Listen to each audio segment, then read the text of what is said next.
हाय, क्या aircraft maintenance engineering course के अंदर स्कोप है?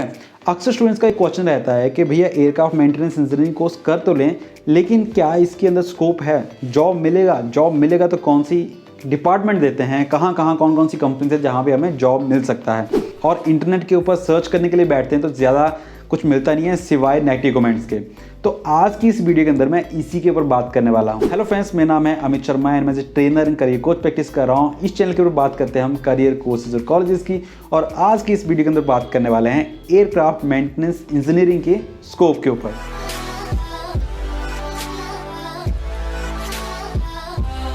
तो देखो यार, सबसे पहले तो बात करते हैं जो एयरक्राफ्ट मेंटेनेंस इंजीनियरिंग का प्रोफेशन है वो एरोनॉटिकल इंजीनियर्स या पायलट्स की तरह एयरक्राफ्ट की डिज़ाइनिंग या उसको ऑपरेट करने में तो इन्वॉल्व नहीं है, लेकिन एयरक्राफ्ट की जो मेंटेनेंस, रिपेयर, ओवरहॉल या ओवरऑल बोला जाए तो सेफ्टी की जो रिस्पॉन्सिबिलिटी जो होती है वो एयरक्राफ्ट मेंटेनेंस इंजीनियर की ही होती है। एक बैक एंड प्रोफेशन बोल सकते हैं जो कि बहुत ही ज़्यादा रिस्पॉन्सिबिलिटी वाला होता है। तो सबसे पहले तो यार बात करते हैं कि कौन कौन से डिपार्टमेंट्स हैं जहां पे एयरक्राफ्ट मेंटेनेंस इंजीनियर्स की हायरिंग होती है। तो सबसे पहले आपकी एयरलाइन, जितनी भी एयरलाइन है वहां पे एयरक्राफ्ट मेंटेनेंस इंजीनियर की हायरिंग होती है, क्योंकि जहां पे एयरक्राफ्ट वहां पे एयरक्राफ्ट मेंटेनेंस इंजीनियर्स।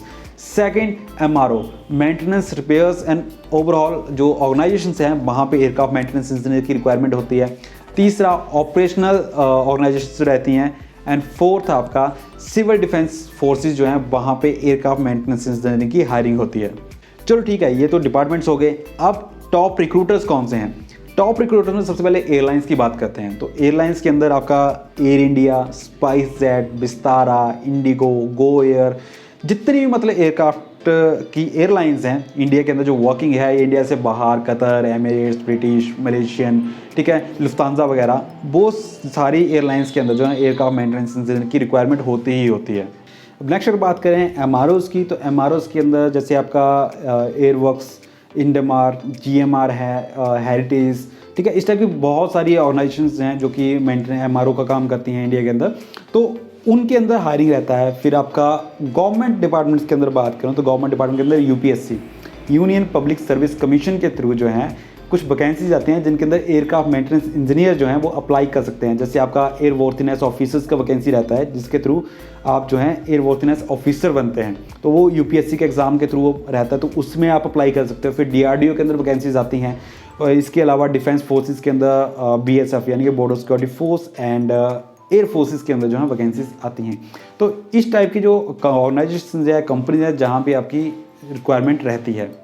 चलो यार, ये तो हो गया कंपनीज एंड ऑर्गेनाइजेशंस का बात कि कहाँ पे रिक्वायरमेंट रहता है, लेकिन फ्यूचर स्कोप क्या है? हम आज अगर एयरक्राफ्ट मेंटेनेंस इंजीनियरिंग ज्वाइन करते हैं तो फ्यूचर में क्या वैकेंसीज होंगी या नहीं होंगी? तो देखो यार, एक सिंपल सी टर्म्स हैं, कुछ स्टडीज़ के साथ आपको समझाने की कोशिश करूंगा। तो आज से अगर 5-6 साल पहले की बात करें तो एयरक्राफ्ट मेंटेनेंस इंजीनियर या एविएशन सेक्टर के अंदर इतना ज़्यादा हमें जॉब स्कोप नहीं दिखता था, लेकिन फ्यूचर के हिसाब से देखा जाए तो एट प्रेजेंट जो एयरक्राफ्ट या एविएशन इंडस्ट्री है वो बूम के ऊपर है। सबसे ज़्यादा ग्रोइंग इंडस्ट्री इस टाइम पे आप बोल सकते हो तो एविएशन ही है, जिसके अंदर गवर्नमेंट भी इन्वेस्ट कर रही है और लोग भी इन्वेस्ट कर रहे हैं। दूसरा जो है जो आपका उड़ान प्रोजेक्ट है गवर्नमेंट ऑफ इंडिया का, उसके थ्रू एयरफेयर बहुत ज़्यादा सस्ता हो गया, जिसके थ्रू जो एक कॉमन मैन के बजट में आ गया एयरप्लेन से ट्रैवल करना। अब आप भी देखिएगा, अगर आपने दिल्ली से बेंगलोर जाना हो तो आप प्लेन को ज़्यादा प्रेफर करेंगे एज़ कम्पेयर टू रोड या बाई ट्रेन, ठीक है।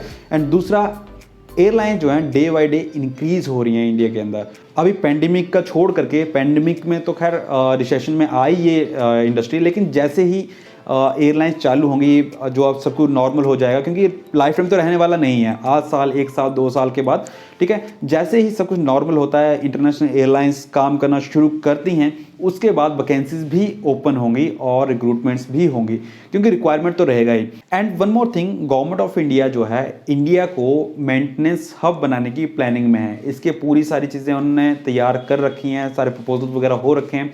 आपने भी ये न्यूज़ पढ़ी होगी कि बोइंग एंड एयरबस जो है इंडिया के अंदर एमआरओ लगाने को तैयार हैं और यहाँ पे वो लगाने वाले हैं। तो सीधा सीधा कनेक्शन एमआरओ मतलब सीधा सीधा कनेक्शन एयरक्राफ्ट की मेंटेनेंस रिपेयर के साथ, और मेंटेनेंस रिपेयर कौन करते हैं? Aircraft maintenance engineers. And next चीज़ के गवर्नमेंट भी इसके अंदर अपना रिवेन्यू देख रही है, क्योंकि ऑब्वियस सी बात है जो MRO हब बनेगा, यहाँ पे MROs लगेंगी, तो इंडिया की एयरलाइंस तो यहीं पे ठीक होंगी जो अभी जो है इंडिया से बाहर जाती हैं, तो वो यहीं पे सारी से मेंटेनेंस वगैरह उनका हो जाएगा। दूसरी चीज़, जो बाकी कंट्रीज, इंडिया का मतलब सेंटर पॉइंट बन सकता है जिसके अंदर साउथ ईस्ट आपका एशिया है, ऑस्ट्रेलिया, इस टाइप की कंट्रीज हैं, वहाँ से जो है एयरक्राफ्ट इंडिया के अंदर आना शुरू हो सकते हैं और सीधा सीधा कनेक्शन जो है रिवेन्यू के साथ है, तो एक अच्छा रिसोर्स बन सकता है।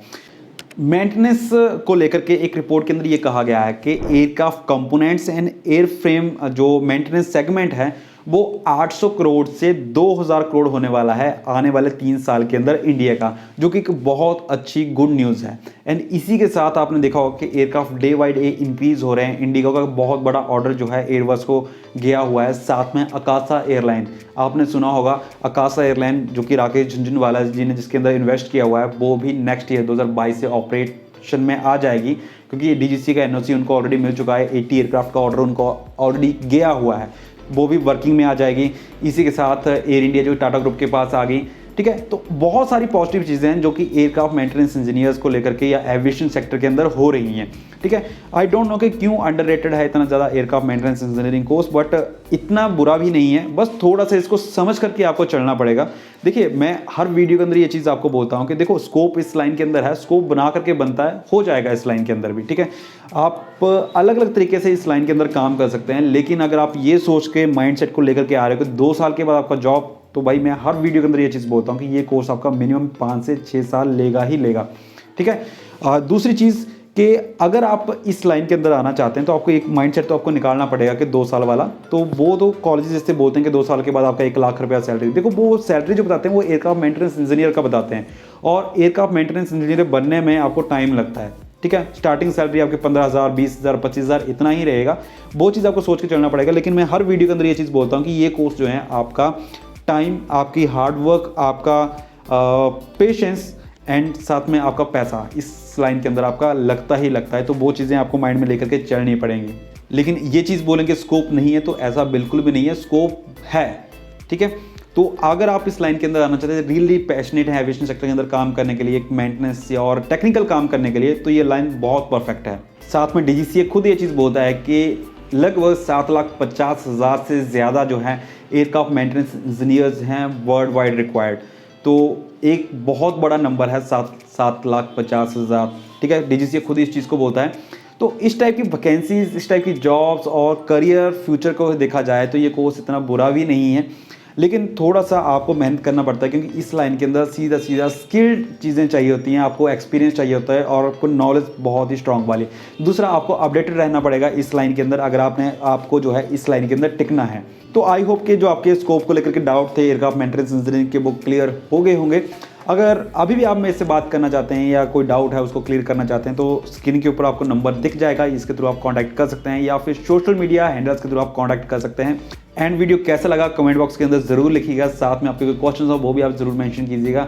वीडियो इन्फॉर्मेटिव लगा हो तो शेयर जरूर कीजिएगा, पसंद आए तो लाइक कीजिएगा, एंड चैनल को सब्सक्राइब जरूर कीजिएगा। सो दोस्तों, मैं मिलता हूँ आप लोगों के साथ नेक्स्ट वीडियो के अंदर। टिल देन, जय हिंद।